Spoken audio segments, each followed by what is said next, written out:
तो दोस्तों कैसे हैं। आ गए हैं आप लोगों की फरमाइश से क्लास 10th की लघुत्तरीय जो नागरिक है, नागरिक के दूसरा चैप्टर के लघुत्तरीय का क्या है, लैंगिक विभेद से आप क्या समझते हैं। तो लिंग के आधार पर समाज के दो वर्गों में बांटा गया, एक महिला और एक पुरुष। दोनों के बीच काफ़ी असमानताएं देखने को मिलता है। आधुनिक युग में महिला और पुरुष के बीच लिंग के आधार पर असमानता एक असामाजिक समस्या बनी हुई है। महिलाओं को पहले गौरवपूर्ण स्थान प्राप्त था, परंतु आधुनिक समय में उनकी स्थिति दयनीय होती गई है। नेक्स्ट क्वेश्चन दूसरा क्या है, समाज में नारी की दयनीय स्थिति के लिए उत्तरदायी कारणों का वर्णन करें। क्या है, क्या कारण है कि समाज में आज दयनीय स्थिति हो गई है।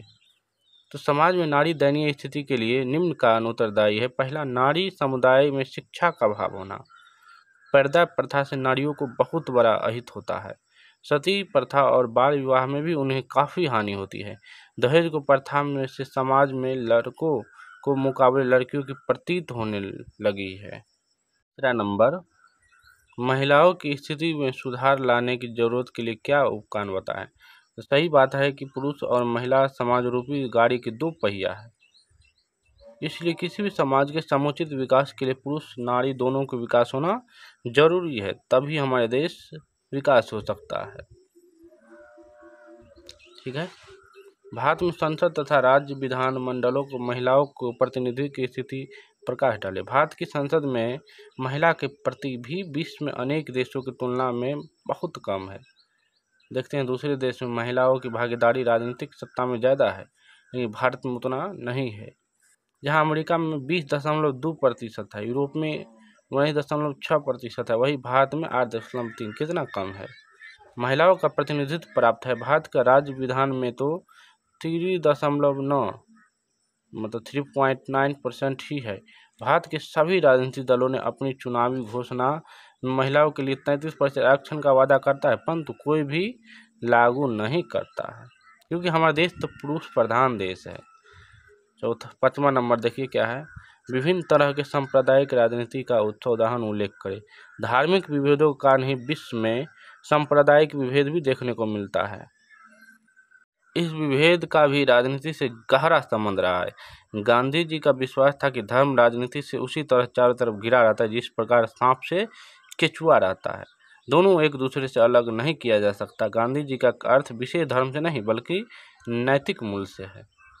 छठा क्या है, सांप्रदायिकता से आप क्या समझते हैं। देख लीजिएगा सांप्रदायिकता, थोड़ा याद अच्छा से कीजिएगा, पता नहीं चलता है संप्रदाय मतलब लोग जाति समझ लेता है। सांप्रदायिक का सही अर्थ है अपने धर्म को अन्य धर्म से ऊंचा मानना। ध्यान रखें, अपने धर्म को अन्य धर्म से ऊंचा मानने, अपने धार्मिक हितों के लिए राष्ट्र हित को बलिदान कर देना ही सांप्रदायिकता कहते हैं। सांप्रदायिकता का 3 तत्व है। एक, धर्म के अनुयायियों के लौकिक हित के समान होना। दूसरा, धर्म के अनुयायियों को लौकिक हित दूसरे धर्मावलंबियों से भिन्न होना। तीसरा, जो है उनके हित एक दूसरे से भिन्न ही नहीं बल्कि एक दूसरे से विरोधी भी हो जाता है। मेरा धर्म ज़्यादा महान है, तेरा धर्म कमजोर है। चलिए 7वां है, सांप्रदायिकता की भावना से अंग्रेजों ने क्यों और कैसे उभरा। अंग्रेजों ने देखा कि भारतीय अभूतपूर्व एकता है। बहुत पहले एकता था। हिंदू का पर्व मुसलमान मनाता था, मुसलमान का पर्व पहले हिंदू मनाता था। हाँ बहुत देख रहा है भाईचारा है। सभी सांप्रदायिक लोगों के बीच प्रेम और सद्भावना मौजूद है या विद्यमान है। स्वतंत्रता संग्राम में भी सभी संप्रदाय के लोग मिलजुल करके ही विरोध करते थे। समझ गए। अंग्रेज अपनी हाथ से शासन जाने नहीं देना चाहते थे, फलतः उन्होंने फूट डालो और शासन करो की नीति की शुरुआत की। उन्होंने समझ लिया कि ब्रिटिश शासन का हित सभी संप्रदाय को अलग थलग करना ही होगा। तो इस किसने क्या नीति अपनाई, तो फूट डालो और शासन करो। यही नीति के कारण भारत पर अंग्रेज 200 साल से अधिक कब्जा करके बैठा था। धार्मिक संप्रदायवाद भारतीय लोकतंत्र के लिए किस प्रकार खतरनाक है। तो राज्य का अपना कोई भी धर्म नहीं है, इस बात में तनिक संदेह भी नहीं है। हाँ मानना, बाद में कोई राष्ट्रीय धर्म है ही नहीं, नहीं राष्ट्रीय भाषा है। कितना आदमी मारेगा, राष्ट्रीय भाषा हिंदी है, राष्ट्रीय भाषा नहीं है, राज्य भाषा है। ध्यान रखें। संप्रदाय की आघात अभी तक भी भारत से मुक्त नहीं हुआ है। भारत में संप्रदाय इतना विभेद हुआ है, इसके कारण भारत के कई टुकड़ा हो गया। पहले अफगानिस्तान भी भारत का ही हिस्सा था, पाकिस्तान भी भारत का ही हिस्सा था। जब 2 भाग 1971 में टूट गया, एक पूर्वी पाकिस्तान एक पश्चिमी पाकिस्तान के रूप में। यह विचार न कि उभरता रहता और इस संप्रदाय के लोग के बीच दंगा के रूप में उभरता है, यही होता है। भारत में धार्मिक सांप्रदायिकता के कोई 3 प्रभाव का उल्लेख करें। भारत एक धर्मनिरपेक्ष राज्य है, राज्य का अपना कोई भी धर्म नहीं है। संप्रदाय के आघात से अभी भी भारत मुक्त नहीं हुआ है। अभी भी देखेंगे कई जगह दंगा होता है जाति धर्म के नाम पर के।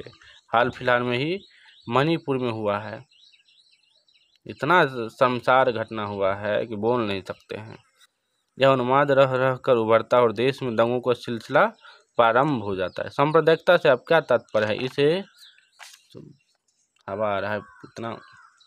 लोकतांत्रिकता यानी कि सांप्रदायिकता से अब क्या तात्पर्य है, इसे लोकतंत्र के लिए खतरा क्यों माना जाता है। जब भी सांप्रदायिकता बढ़ेगा तो देश की विकास में अवरुद्ध पैदा होगी।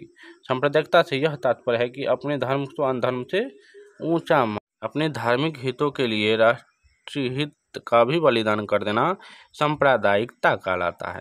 सांप्रदायिकता धर्म के नाम पर घृणा फैलाती है। यह एक विष के समान है जो मानव से घृणा सिखाता है कि तू इस धर्म में है, तू इस धर्म में है, जो एक विशेष समुदाय का अन्य समुदाय के साथ दुश्मन जैसा व्यवहार करने का निर्देश देता है। नेक्स्ट क्वेश्चन 11 नंबर, जातिवाद किस प्रकार भारतीय लोकतंत्र के लिए चुनौती है वर्णन करें। जाति विभेद से राजनीतिक कारण समाज अनेक प्रतियोगी समूहों और टुकड़ों में बट जा चुका है।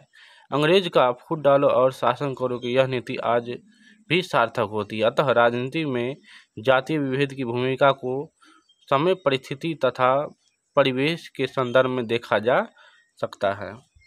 12 नंबर क्या है, 2 भारतीय सामाजिक बुराइयों का नाम लिखे जो अभी तक भारत में मौजूद है। तो क्या है, हमारा समाज में अनेक बुराइयां मौजूद है, स्वाभाविक बात है, परंतु इसमें मतलब भारत में सामाजिक समस्या में जातिवाद की समस्या मुख्य मानी जाती है कि सबसे ज़्यादा जो हमारे भारत में है वह जातिवाद है। जाति व्यवस्था भारतीय समाज में रूढ़िवादी और कुरीतियों का जन्म देता है। और दूसरा लैंगिक विभेद, इसका भी हमारे समाज में बहुत बुरा असर है। यह दोनों बुराइयां हमारे समाज को अंदर से अंदर ही खोखला कर देता है। 13 नंबर क्या है, तो भारतीय समाज पर पूरी जातिवाद के 2 कुप्रभावों का उल्लेख करें। क्या कुप्रभाव पड़ा है, तो भारतीय समाज पर जातिवाद के 2 प्रभावों का उल्लेख निम्न है। विभिन्न जातियों को लोग एक दूसरे का विश्वासघाती और नफरत के नज़ारों से देखते हैं। इसके परिणाम स्वरूप लोगों में असमानता और फूट की भावना जागती है। 14 नंबर क्या है, सिर्फ जाति के आधार पर ही चुनाव नहीं लड़े जा सकते, इनके 2 कारण बताए। जाति विभेद ही राजनीति में एकमात्र महत्वपूर्ण भूमिका नहीं है निभाते, बल्कि अन्य कारक भी है सक्रिय नजर आते हैं। एक जाति विशेष में भी कई विभेद उभर जाते हैं, जैसे गरीब अमीर के विभेद, शोषक एवं शोषित विभेद। अतः यह आवश्यक नहीं है कि एक जाति के लोग हमेशा एक राजनीतिक दल के संबंध रखें।